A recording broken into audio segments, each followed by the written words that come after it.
Today I'm going to talk about one of the fascinating things, antimatter, the universe's forgotten twin. And I would like to share this feel. I would like to share this understanding that I have, and I would like to bring in notice something fascinating, something that's out there, something working in our technology. And the word is antimatter, the universe's forgotten twin. And this is me, Arfat Firdaus, and I would like to share my understanding, and I would again like to say hello everyone. I'm Arfat Firdaus, and today I don't want to teach you something, and that's not the point. I basically want to share. I want to share a question that the universe itself has been asking for nearly 14 billion years, to be precise, maybe 13.8 billion years. Now, what if reality has a twin, a silent twin that was present from the very beginning of this cosmos, yet almost completely disappeared? Today, let's talk about antimatter and why call it the forgotten twin. We often hear about atoms, we hear about the particles, we hear about energy, forces, but we rarely do talk about why does matter exist at all. Now, according to the best theories, the universe should not prefer matter over antimatter. They should have been born together in the beginning, and they should have lived together, and they should have destroyed each other completely, annihilating. So, yet, here we are, planets, stars, life, and questions. Now, antimatter is called the forgotten twin, not because it never existed, but because it almost didn't survive. Matter, it is the familiar side of this reality. And let's begin with what feels comfortable. I mean, everything around us is made of matter. Matter is built from atoms. Atoms are built from particles like protons, neutrons, electrons. I mean, electrons are orbiting around the nucleus. Protons and neutrons, they live inside the nucleus. For centuries, this picture felt complete. It looked as if this is the complete story. But physics teaches us something important. Whenever nature allows something, it usually allows its opposite as well. A universe is not going to go with one kind of thing. So there is the mathematical birth of the antimatter. Antimatter was not discovered in the lab first. It was discovered on paper. And the story begins like this. In 1928, it was Paul Dirac was working on an equation that combined quantum mechanics with Einstein's equations of relativity. The equation worked beautifully.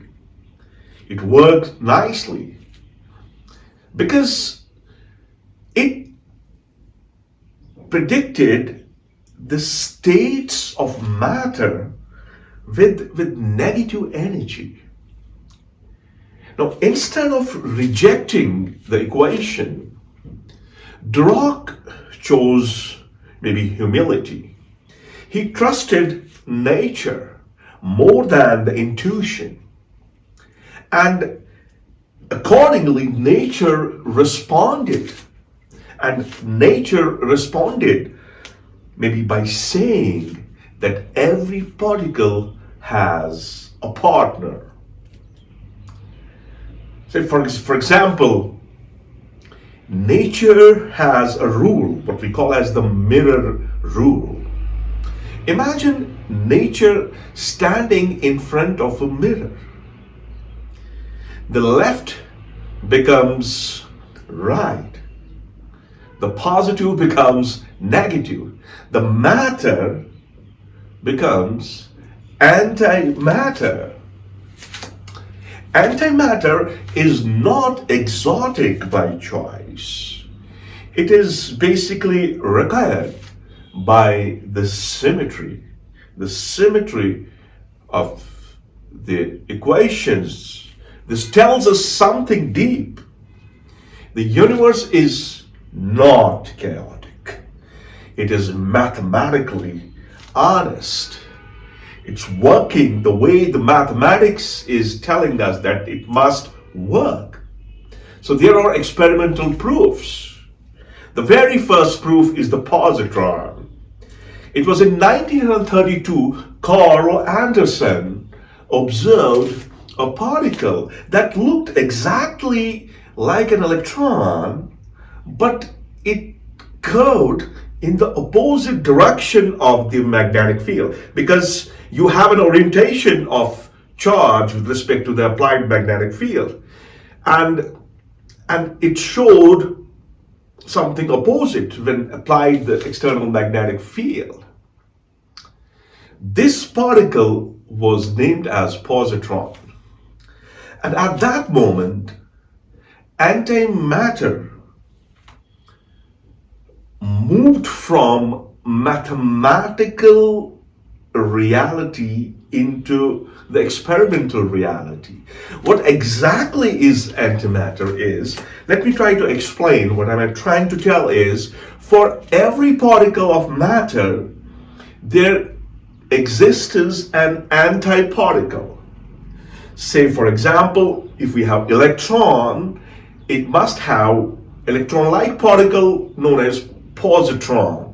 For proton, you have antiproton. For neutron, you must have antineutron. They are not imaginary particles. They are not hypothetical particles. They are as real as electrons, protons, and neutrons. Now, this difference is not in what they are, but in how they interact. The moment of annihilation, if we talk about, when matter and antimatter meet together, they don't explode actually violently. What they do, they annihilate. They annihilate gracefully. Both the particles, the matter and its antimatter, they disappear and convert into energy. This is not basically the destruction of the particles. This is what we may call as conservation. So Einstein's equations, if you talk about Einstein's equations, quietly govern the process. The equation, the very fundamental equation, E equals mc squared. Now, say for example, the most perfect fire. I mean, if we have wood, burning wood converts almost no mass into the energy. Then we have nuclear reactions. Nuclear reactions convert a little of mass into the energy. But matter and antimatter, when they annihilate, they produce 100% energy. This is the most efficient process nature is allowing. The most efficient, the most beautiful, and most poetic. And yet nature almost never lets it happen freely. Now, can we think of antimatter around us right now? Now, antimatter is not locked away in the laboratories. It's not there in laboratories that you can think about the antimatter. It's created naturally in cosmic ray collisions, in radioactive decays, and in the upper portion of atmosphere, and in the particle accelerators that we have around the globe. Now, for a brief moment, antimatter appears and then it vanishes. It vanishes like a whisper. Antimatter has implications in medicine. It's a very beautiful hero in medicine nowadays. This is one of my favorite examples I would like to share with you. We have PET scans. These PET scans are used by doctors. They are positron emitters. Now, what's happening when a positron meets an electron in a body? They annihilate. When they annihilate, gamma rays are produced, and these gamma rays are detected in the form of images. So this is how a beautiful image is formed of the body. Tumors are detected early. This is the beauty of antimatter. Antimatter is not destroying us. It's helping us. It's helping us heal in the medical world. And the greatest mystery, where did this antimatter go? Why it's not in bunches? Now we reach the heart of this story, that why it is gone.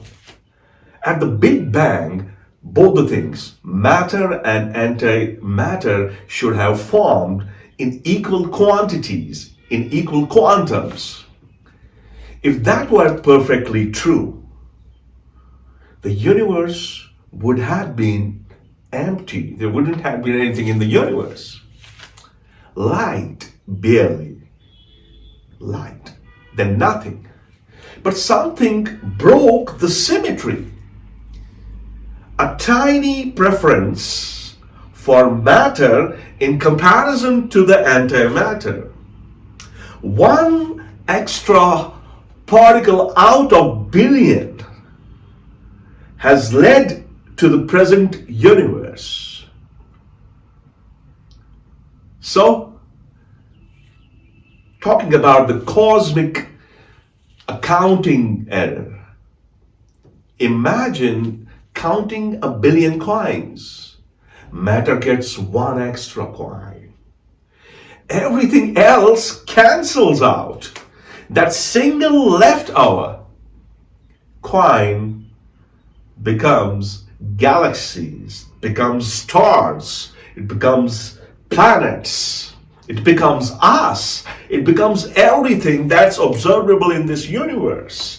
Just one coin in a billion.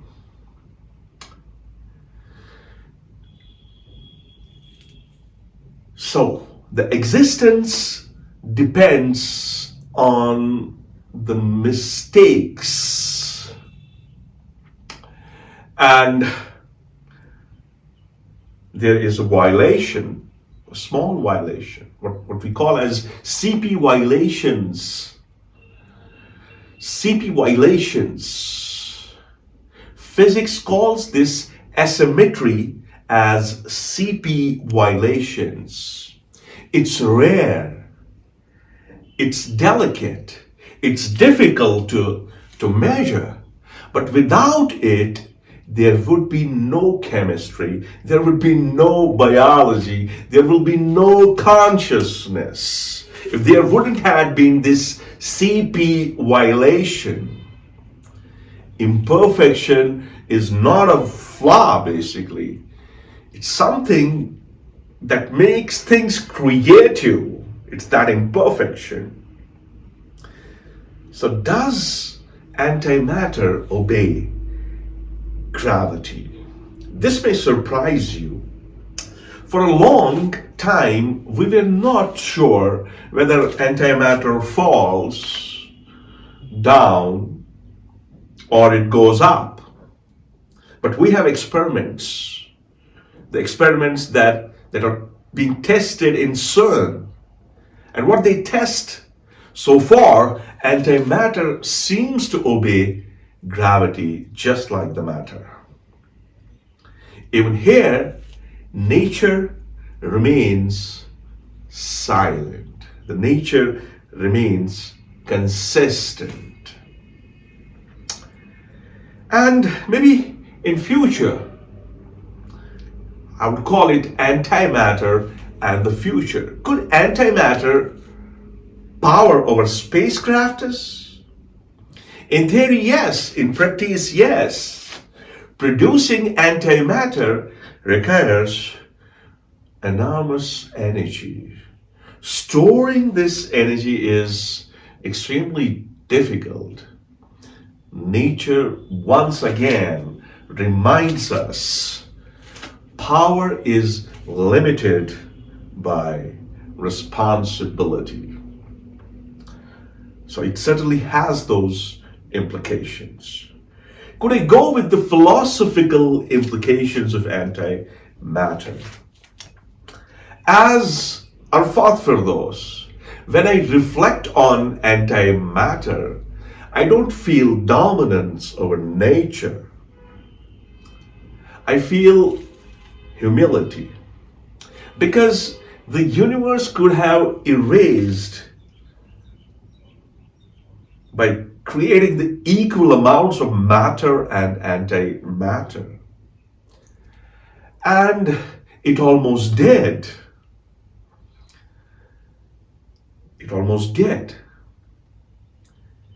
And antimatter, what it teaches us, what it teaches to the humanity is symmetry is fundamental existence. Its fundamental existence is fragile. Small imbalance matters. The universe did not need to allow observers. Yes, it did. And now we ask a question back. We ask a question. We come up with the question. We raise a question. Antimatter is not dangerous. It's not evil. It's not science fiction.